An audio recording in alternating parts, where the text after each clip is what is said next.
در هر جنگی لحظه‌ای هست که همه چیز را تغییر می‌دهد. لحظه‌ای که اتاق جنگ، مغز فرماندهی هدف قرار می‌گیرد. در جنگ 12 روزه آن لحظه در همان شب اول حمله رخ داد. حتی پیش از اعلام رسمی آغاز جنگ، فرماندهان عالی رتبه نظامی حکومت اسلامی یکی بعد از دیگری در مناطق مختلف پایتخت حذف شدند. در عملیاتی دقیق با هدفی روشن، فلج کردن کل ساختار نظامی جمهوری اسلامی. این حمله یک دیکاپیتیشن استرایک بود. حمله‌ای برای بریدن سر.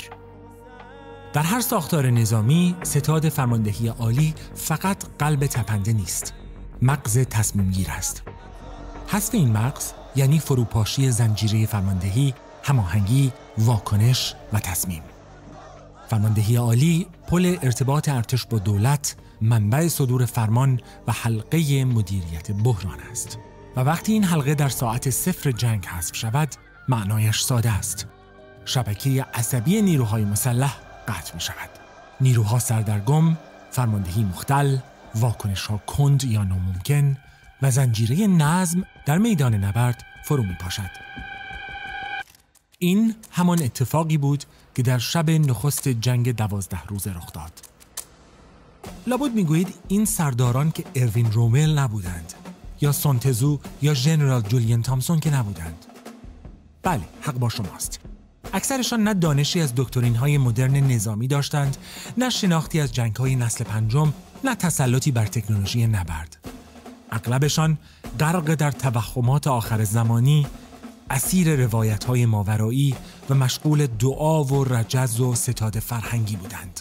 تمام کرک و پشم شما را به باد می‌دهیم. نمونش حسین سلامی. اگر باشد یا نباشد، آب از آب تکان نمی‌خورد. چنین فرماندهانی در سپاه کم نیستند. اما در میان همین لشکر بیدانش و تبلیغاتی 3 نفر بودند که نبودنشان قابل ترمیم نیست. 3 نفری که نقشه ها را می‌کشیدند و هر 3 در همان شب اول کشته شدند. نفر نخست غلامعلی رشید، فرمانده قرارگاه مرکزی خاتم الانبیا. مردی در سایه اما فرمانده واقعی جنگ. دشمن عبور کرده اند و ایران رو مورد تجاوز قرار دادند. غلامعلی رشید کمتر شناخته شده، اما مغز اصلی برنامه‌های دفاعی جمهوری اسلامی بود. رشید از بنیانگذاران گروه تروریستی منصورون در دهه 50 همراه با محسن رضایی و علی شمخانی که بعدها از اعضای نسل اول سپاه هم شد. آقای رشید در جنگ ایران عراق در سنین پایین فرمانده یکی از قرارگاه‌های اصلی جنگ شد و فرماندهی قرارگاه فتح هم مرد اتاق عملیات جناب عالی بود. فاصله بین رودخانه کارون تا جاده اهواز خرمشهر بیش از 30 کیلومتر بود. کسی که رمز عملیات‌ها را در عملیات بستان، خرمشهر و فاو اعلام می‌کرد. من به عنوان فرمانده عملیات کلمه رمز شروع عملیات اخیر را که به نام طریق القدس معروف است میدهم. یا حسین. از رشید به کلیه واحدا، از رشید به کلیه واحدا، یا حسین، یا حسین. از همان زمان متفاوت‌تر از دیگر فرماندهان سپاه بود. برخلاف دیگر سرداران که با پایان جنگ بازنشسته یا کنار گذاشته شدند، رشید در ساختار ماند. مدتی در ستاد کل نیروهای مسلح فعالیت کرد و بعد با حکم خامنه‌ای به فرماندهی قرارگاه خاتم الانبیا رسید. نهادی که نقش اتاق فرمان جنگ را برای جمهوری اسلامی ایفا می‌کند. گوها رشید اون کانالی که مقابل بصره بود چقدر بود؟ نه مثل سلامی رجز می‌خواند، نه مثل حاجی زاده دائم جلوی دوربین بود. از معدود سردارانی بود که جنگ کلاسیک را می‌فهمید، همزمان از جنگ‌های نیابتی و ترکیبی شناخت داشت. اون سوی کانال نفس ارتش عراق رو گرفتن. وقتی در شب اول جنگ حذف شد، جمهوری اسلامی فرمانده جنگ را از دست داد. معاونش علی شادمانی تنها چند روز بعد کشته شد. قرارگاه خاتم اکنون با فرماندهی پنهان اداره می شود، اما در عمل بی سر مانده. حالا فرصت نشده، نکات پنهان زیاد داره، ولی نفر دوم امیر علی حاجی زاده فرمانده نیروی هوافضای سپاه بود. مقابله با کل امریکا و انگلیس، نمایشی ترین چهره نظامی جمهوری اسلامی، از شاگردان تهرانی مقدم و فرمانده نیرویی بود که رژیم به آن بیش از هر چیزی تکیه داشت. موشک و پهپاد. ارتفاع 450 کیلومتر 500 کیلومتر میرسه، با اون کار تزریق انجام میشه که به 7 تا 6 کیلومتر در ثانیه وقتی رسید اونجا اینا جدا میشه. بله اینا هر مرحله جدا میشه. خلاصه توفیق به ما رو کرده، الحمدلله. انشالله. حاجی زاده از دهه 60 وارد سپاه شد. به تدریج در شاخه موشکی رشد کرد و بعد از مرگ حسن تهرانی مقدم با حکم علی خامنه‌ای فرمانده نیروی هوافضای سپاه شد.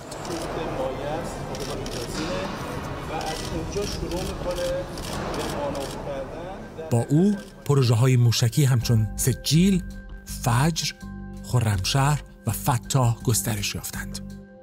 حاجی زاده طراح حمله به پایگاه عین الاسد بود، همان حمله‌ای که به نام انتقام سخت ثبت شد و نامش با یک فاجعه هم گره خورد: سرنگونی پرواز 752 هواپیمای اوکراینی. حادثه‌ای که با 2 موشک پدافند سپاه و مسئولیت مستقیم حاجی زاده جان 176 غیر نظامی را گرفت.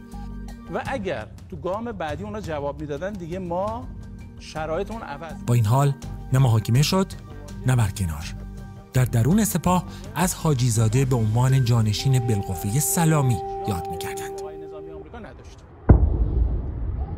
حذف او فقط حذف یک فرمانده نبود، حذف ستون بازدارندگی موشکی و چهره‌ای نمادین بود. در شب اول جنگ او به همراه شورای معاونانش کشته شد، یعنی نابودی کل لایه فرماندهی نیروی هوافضا، مغز عملیاتی، برنامه‌ریزی و تصمیم گیری.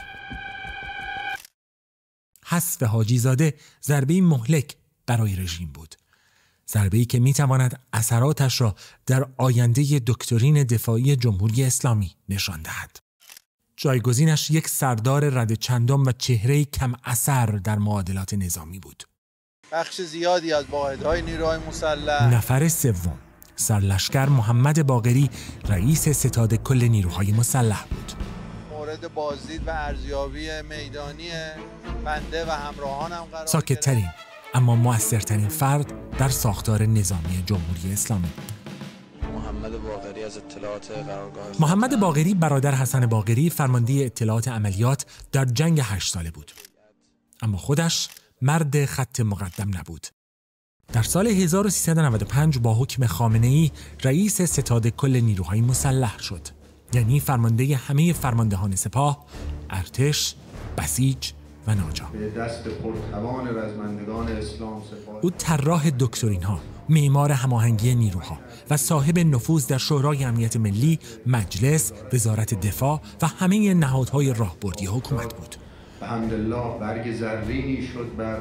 حتی از او به عنوان مرد روز مبادا برای یک کودتا، پوست‌اندازی و تغییر رادیکال یاد می‌شد.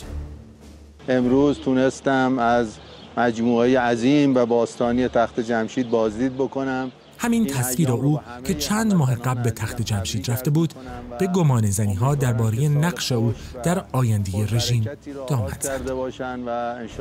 در درون نظام و دایره هوادارانش معروف بود که بعد از سلیمانی و رشید موثرترین فرد بر علی خامنه‌ای محمد باقری بود. حذف باقری نه فقط یک فرمانده بلکه نابودی یک سیستم تصمیم‌گیری راهبردی بود. سازوکار هماهنگ کننده سپاه و ارتش عملاً از بین رفت. جانشینی باقری در فرماندهی ستاد مشترک برای اولین بار یک نظامی از ارتش بود. اما همه می‌دانند فردی مانند موسوی بیشتر از یک ارتشی فرماندهی مطیع برای رژیم است که هیچ یک از امکانات و شبکه نفوذ محمد باقری را ندارد. در جنگ همیشه یک گلوله یا یک بمباران تعیین کننده نیست. گاهی فقط چند ضربه دقیق در یک شب کافی است تا نتیجه مشخص شود، حتی قبل از آنکه جنگ آغاز شده باشد. خدا قوت. قربون شما. جنگ 12 روزه با یک واقعیت آغاز شد. پیش از آنکه حتی گلوله‌ای در میدان شلیک شود، ستاد جنگ جمهوری اسلامی نابود شد. نه اینکه رشید یا باقری یا حاجی زاده نابغه بودند، نه، اما در ساختار متزلزل جمهوری اسلامی واقعاً همه چیز بر دوش چند نفر سوار بود و وقتی آن چند نفر حذف شدند کل نظام فرماندهی فرو ریخت. این ضربه بزرگ پایان شب اول بود و شاید آغاز پایان جمهوری اسلامی.